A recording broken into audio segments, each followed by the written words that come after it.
Is Ghostface the most iconic horror icon of all time?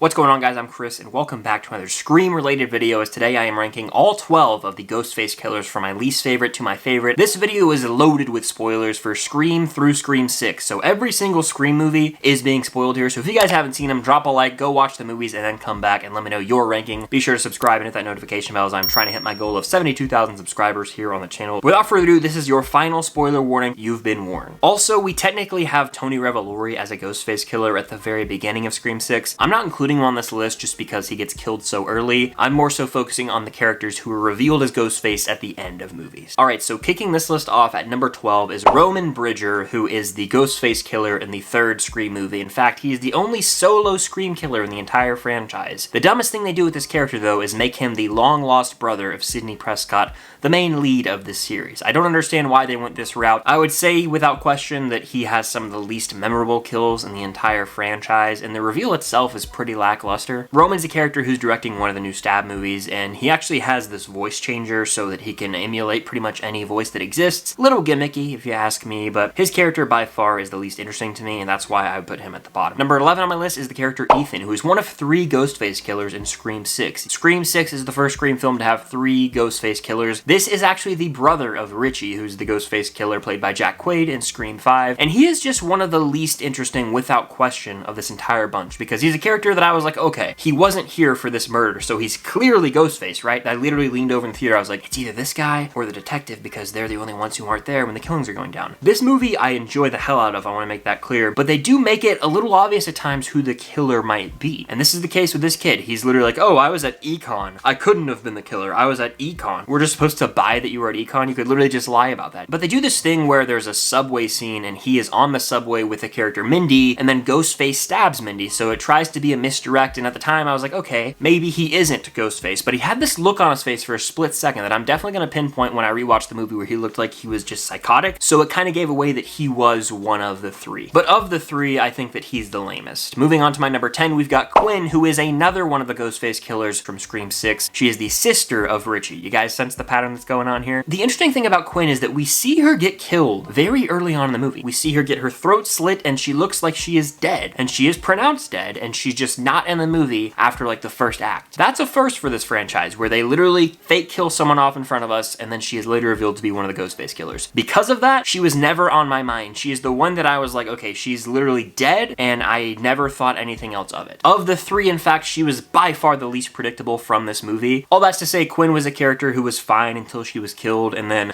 boom, she's Ghostface and she's a killer, so we didn't have the build-up. We didn't get as much screen time with her and see her interactions with her friends before she was killed, so that kind of took away from the overall character development of this Ghostface. So it was sort of just like, oh, she's back from the dead and she's one of the Ghostface killers. So it didn't click as much as I thought, but I still like the concept of these Ghostface killers so much. We'll talk about that more when I get to the third piece of these killers later. Number 9 on my list is Amber, who's one of the Ghostface killers from Scream 5, aka Scream 2022. She is technically in cahoots with Richie, which we'll talk about later, of course. They did a classic misdirect early on where Ghostface is on the phone with the character Tara, and then Ghostface like sends a video from Amber's phone, supposedly, of Amber. So in retrospect, it's kind of obvious that she's involved. But anyway, Amber was the least interesting of the 2 Ghostface for sure. I never liked Amber as a character anyway, before she was Ghostface. She always was kind of rude, honestly, to her friends, and just seemed like she just didn't really vibe with anyone, so I didn't vibe with her. Number 8 on my list is Charlie Walker, who is one of the 2 Ghostface killers from Scream 4, and he's actually played by Rory Culkin. He's easily the least memorable of the 2 killers from Scream 4. He's got the great moment where he actually stabs Kirby. He's outside of the basement door and he's like banging on it, begging for Sidney or Kirby to let him inside, and then Ghostface approaches him and then ties him up, but in reality, he's never really injured. It's all fake,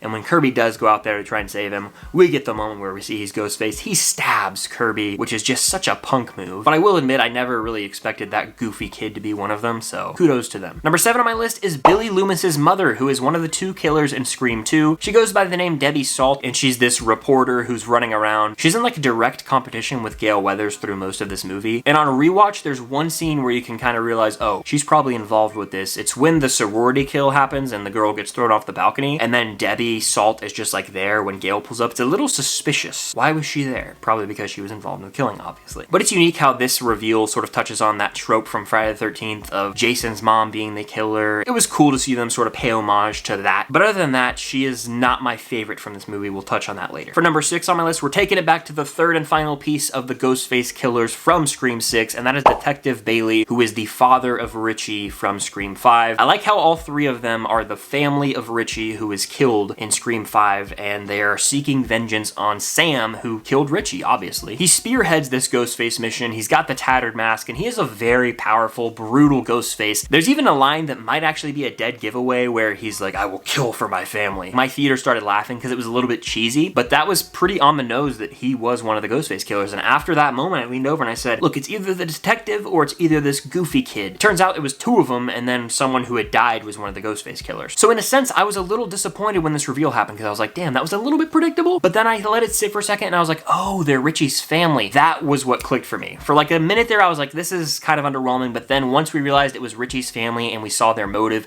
I instantly bought right back in as they were trying to attack Sam and Tara for what they did to Detective Bailey's son and the two siblings' brother. This Ghostface is brutal, but the reveal itself was wild because we get a scene right before they're locked in like this Ghostface shrine area where they're trying to trap Ghostface. The detective calls Sam and he's like, you gotta get out of there. Kirby's crazy. She's lost her mind. Like trying to set up Kirby when in reality he himself was Ghostface. So looking back on it, I like how they took that family route, tied a bow on Scream 5 and 6, and I'm curious to see where we might head in Scream 7 with the Ghostface killer. Number 5 on my list is the aforementioned Richie, who ended up playing a more prominent role than we thought because he is responsible for pretty much all the killers in Scream 6 existing. I love Jack Quaid as an actor. Obviously he plays Huey in The Boys, but he just had so much fun in this role, and you can tell because he's like this nerdy dude just like Huey for the majority of this movie, but then at the very end when he's revealed to be Ghostface, he flips the switch instantly and goes full on Stu from the end of Scream 1, where he's just psychotic and he's so into it, screaming, yelling, has this very menacing presence. He's the more memorable of the two killers from Scream 5, and of course Richie was dating Sam the entire movie, so it's heartbreaking for her. There's something about Richie that you can just trust in a weird way, so it's obviously sad when he ends up turning on them, but he plays it so well, and Richie is the best of the two killers in Scream 5. Number 4 on my list is Mickey, played by Timothy Olyphant. This is the second killer in Scream 2. Timothy Olyphant is a great actor, of course, but there's just something about him going psychotic at the end of this movie during the reveal scene in the theater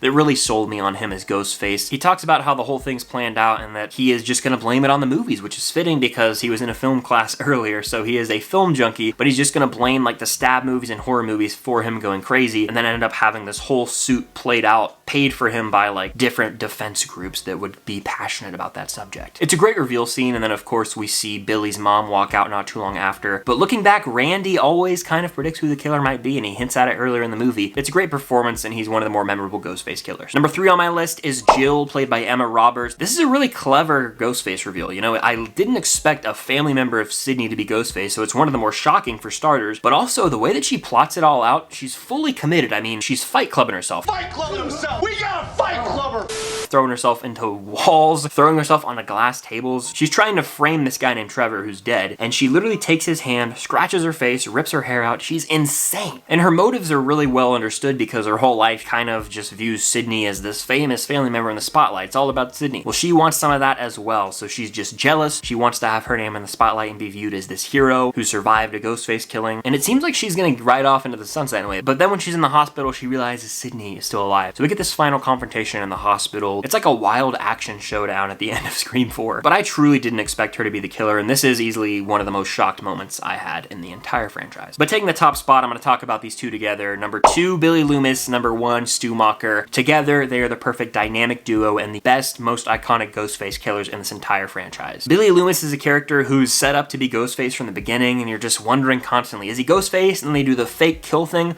but when he falls down the stairs and then he has the line, we all go a little mad sometimes, it's like, oh my gosh, it's Billy Loomis. And then enters Stu Macher, and the two of them have this great chemistry together where they're going back and forth, psychotically so. They're stabbing each other to try and frame as though they are not the killers. Stu gets stabbed a little too deep, and he starts to get loopy, delivering some of the most iconic lines like this one. Sydney and Gale end up getting the best of these two killers, however, as Stu ends up getting crushed by a television and Billy gets shot in the head. But they have the best motive out of the entire group. They're just psychotic. They talk about how Norman Bates in Psycho and Hannibal Lecter never really had motives and it makes it scarier, but then we get the reveal that Sydney's mom was actually sleeping with Billy's father, tearing up their marriage and making Billy hellbent on destroying Sydney's life because Billy and Stu killed Sydney's mom. That was a wild reveal. Stu and Billy are the best Ghostface killers. They have the most iconic and memorable lines and kills, and without question, they are the gold standard for Ghostface in this franchise. But that's just my personal ranking of all these Scream Ghostface killers. Let me know yours in the comments down below and be sure to hit that like button, subscribe and hit that notification bell to be notified for my future Scream videos and videos in general. But thank you guys so much for watching, and until next time, I'll see you guys later.